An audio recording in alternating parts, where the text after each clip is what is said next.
Et c'est au tour d'Alexis de faire sa chronique. Alexis, est-ce que tu es prêt? Bah oui, oui, tout va bien. Alors après, comme c'est la toute première fois, j'ai pas forcément eu le temps de rédiger quelque chose. Bah c'est pas grave, tu peux improviser ici, on est très...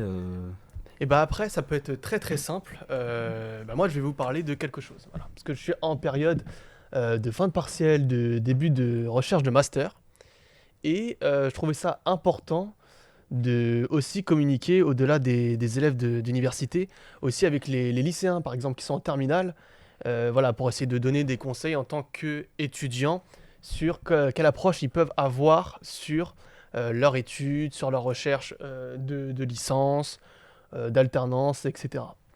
Et c'est pour ça aussi que prochainement, je suis invité par un ancien professeur d'SES voilà, de passer pour expliquer à certains élèves, à une classe ou deux, mes conseils pour voilà, maximiser leurs chances sur Parcoursup, qui peut être quand même assez une période assez charnière, une période assez compliquée.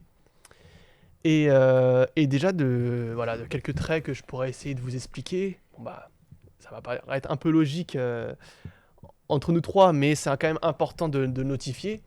Mais déjà, moi je pense qu'une première étape qui est assez importante, c'est quand même la recherche de soi, la recherche des passions. Quels sont les éléments les plus importants, la flamme qui nous anime, que ce soit par exemple, ça peut être n'importe quel domaine, ça peut être artistique, un peu plus intellectuel, ça peut être... voilà, je pense sincèrement que le fait de chercher qu'est-ce qui nous plaît, déjà, je pense que ça peut vraiment se transformer en source de motivation. Ça peut être n'importe quoi, ça peut être juste communiquer, ça peut être de l'événementiel, ça peut être... voilà, donc déjà pour moi, ça c'est vraiment une première étape importante. La deuxième aussi que voilà, je voulais souligner, enfin que je vais bientôt souligner aussi avec les élèves que je vais rencontrer, c'est aussi ne pas se renfermer. C'est-à-dire que je pense que même par rapport à l'âge, quand on a 18 ans, 17 ans et demi, enfin 17 ans, euh, on est jeune adulte, hein. Il ne faut pas oublier qu'on sort d'une période dans laquelle on était quand même encore un petit peu dans l'innocence et ça peut être assez compliqué de se chercher.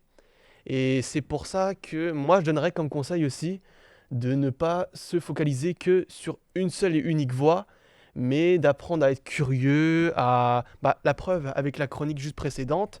Par exemple, instinctivement, je ne connaissais pas voilà, le livre 60 millions, mais suite à la présentation, ça me donne envie de le lire. Donc voilà, il y a des choses comme ça pour moi où la curiosité, ça apporte vraiment une place importante. En tout cas, c'est une valeur qui est importante. Il y a aussi, voilà, ça peut être enfin, l'intérêt pour n'importe quelle matière. Ce que je veux juste expliquer par là, c'est qu'il ne faut pas se renfermer dans un certain paradigme et se limiter. Il faut avoir plusieurs cordes à son arc. Exactement. Et des fois, c'est en creusant, en testant, même en testant sincèrement, qu'on peut expérimenter plus. Je vais vous donner un exemple. Moi, par exemple, là, je suis en troisième année de licence de sociaux. Et avant ça, avant cette licence, j'ai fait une première année, donc à la même université Gustave Eiffel, en éco-gestion. Alors pourquoi je vous parle de ça? C'est très simple et très rapide. En fait, on avait un test d'anglais. On avait un test d'anglais dans lequel, bon, c'était pendant le Covid, donc c'était à distance. Il fallait s'enregistrer. Mhm. Donc je m'enregistre, etc. Et en fait, il s'avère que, vraiment, je me suis donné à fond, mais il s'avère que j'ai eu une mauvaise note. Ouais. J'étais triste, j'étais dégoûté, j'étais vraiment déçu. Alors qu'est-ce que j'ai fait? Je me suis dit, bon, suite à certaines vacances, je me suis dit, je vais essayer de partir à New York. C'est ce que j'ai fait. Et c'est en partant, c'est en étant curieux à essayer de chercher une autre culture, Mhm. une autre population, une autre langue finalement. Je me suis Ouais. dit, je vais aller directement à la rencontre des Directement à la personnes, rencontre des personnes. ouais, pour expérimenter.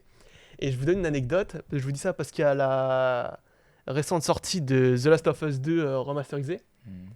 Et j'ai rencontré pendant ce voyage une personne qui s'appelle, une jeune femme qui s'appelle Cassina Caradonna, qui est une personne qui a donné son visage pour un des personnages secondaires. Voilà. Et si je vous dis ça, c'est parce que finalement, ce qui partait d'un simple échec, Oui. est finalement, s'est finalement petit à petit transformé une rencontre enrichissante et une volonté grandissante d'apprendre plus l'anglais, de passer le TOEIC, ou alors le IETLS, enfin le diplôme aussi supérieur. Donc voilà, si je vous fais part de ça, c'est une petite anecdote, mais c'est pour montrer que... Très instructif, ouais. Mais voilà, après, c'est ça. Si je vous parle de ça, c'est parce que c'est vraiment la leçon que j'en tire. C'est que malgré certains échecs, il n'est jamais trop tard pour évoluer, pour changer, pour être plus curieux. Et voilà, il ne faut pas se laisser abattre. Il y a forcément des échecs à un moment donné, que ce soit dans le parcours professionnel ou même privé. Mais voilà, c'est ça. Il ne faut jamais s'arrêter. Donc, voilà. Effectivement, ouais. Alors là, ça m'apprend beaucoup d'un coup parce que c'est vrai, comme vous l'avez dit, il ne faut jamais s'arrêter, il ne faut jamais se laisser abattre. Euh, Quelqu'un disait que l'échec est le meilleur apprentissage. Lorsque vous échouez, vous prenez la mesure de la situation, vous faites un bilan, une introspection, et à partir de cette introspection, euh, vous rassemblez les pions nécessaires pour rebondir. Donc, c'est extrêmement important ce que vous venez de dire. Et surtout par rapport à l'anglais, moi, je suis totalement nul en anglais, je l'avoue.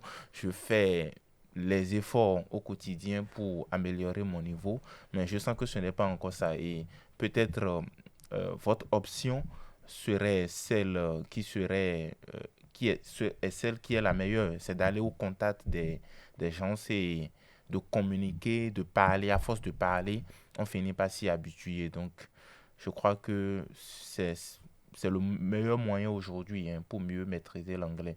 C'est d'être au contact des Anglais et de parler toutefois la langue, chaque fois la langue.